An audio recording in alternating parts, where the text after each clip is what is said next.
we're travelling to the Upper Swansea Valley in Wales, to a place whose name translates to Rock of the Night, a place of music, illness, glamour, and ghosts. I'm Stephen Rapsey, and you're listening to Paranormal Hive.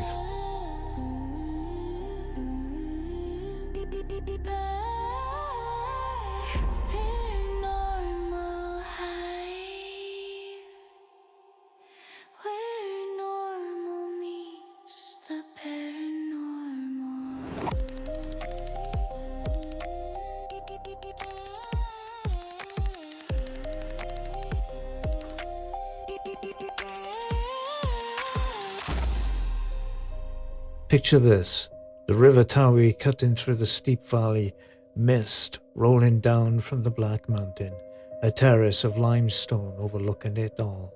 That's where Craig-y-Nos began. The first version of the castle rose in 1840, built by Captain Rice Davis Powell, a man with an ambition bigger than his wallet. He envisioned a grand Gothic mansion, turrets, battlements, the whole romantic fantasy, but the dream outpaced the budget. The north wing never finished. The house stood impressive, but incomplete. Still, the location was irresistible, dramatic, isolated, almost theatrical. And that would matter, because the next owner was nothing short of a superstar. In 1878, the castle was purchased by Adelina Patti, one of the most celebrated opera singers of the Victorian era.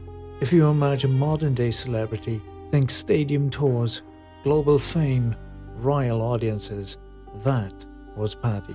She wanted a sanctuary between performances, a place to rest her voice and to entertain her elite circle.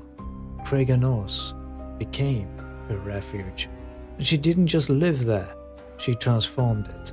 Patti added a private opera theatre, now a Grade 1 listed, complete with elaborated decor and acoustics tailored to her voice. She hosted lavish gatherings, performing for her guests in what was essentially her personal concert hall. The castle became a world of music, candlelight and velvet curtains. Her voice, powerful enough to shatter glass, echoed through the valley. But Patti wasn't just a diva, she was a gardener too.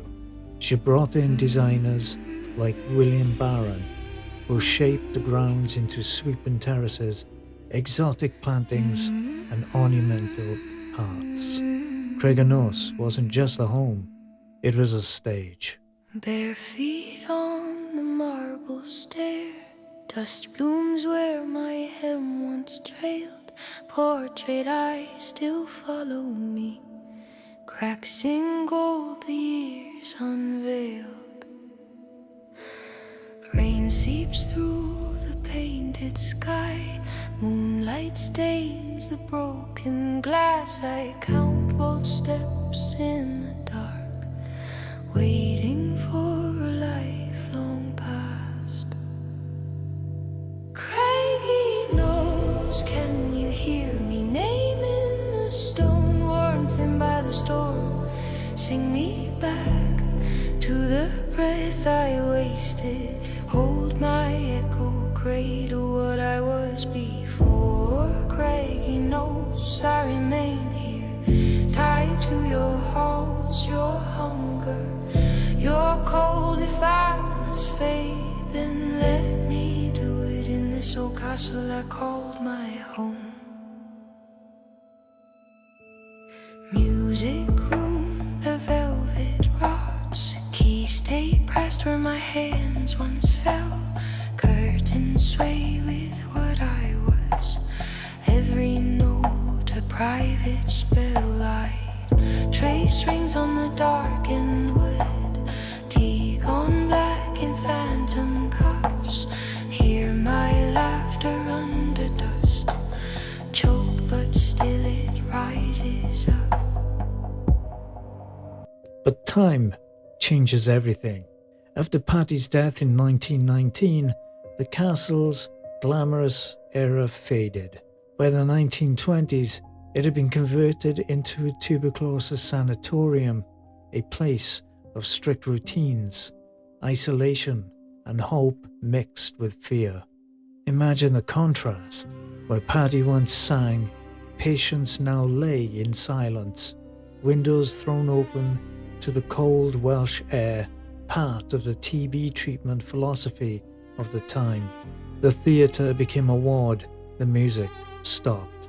Many patients spent years here, some never left, and with that history came stories, footsteps in the empty corridors, voices in the theatre, figures seen in the old wards.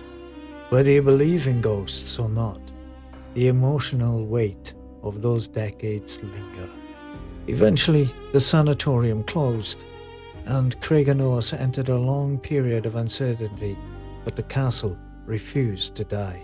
Today, it stands restored as a hotel and wedding venue.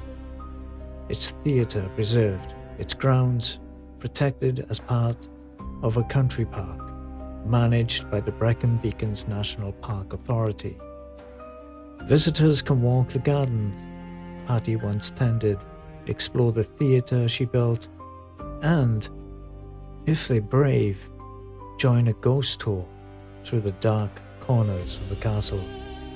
It's a place where history isn't just remembered, it's felt. Ask anyone who's stayed overnight, and they'll tell you Craig-y-Nos has a personality. Some say they hear Patti singing, a single note drifting through the theatre. Others report footsteps in the old hospital wing, or the feeling of being watched while walking the long, narrow corridors. Is it imagination, residual energy, or something else entirely? What's certain is this: Craig-y-Nos is alive with stories. Every stone holds a memory. Every room has a past. From the opera royalty to medical refuge, from the grand tour to ghost stories, Craig-y-Nos Castle is a place where beauty and darkness intertwine. If you ever find yourself in the Swansea Valley, take a walk through the country park. Stand before the castle, listen closely. You might just hear the echoes of the night. If you enjoyed this story and want to hear more, drop me a message at paranormalhive.live. I'm Stephen Rapsey, and you've been listening to Paranormal Hive. The signal fades, but the questions remain. Until next time.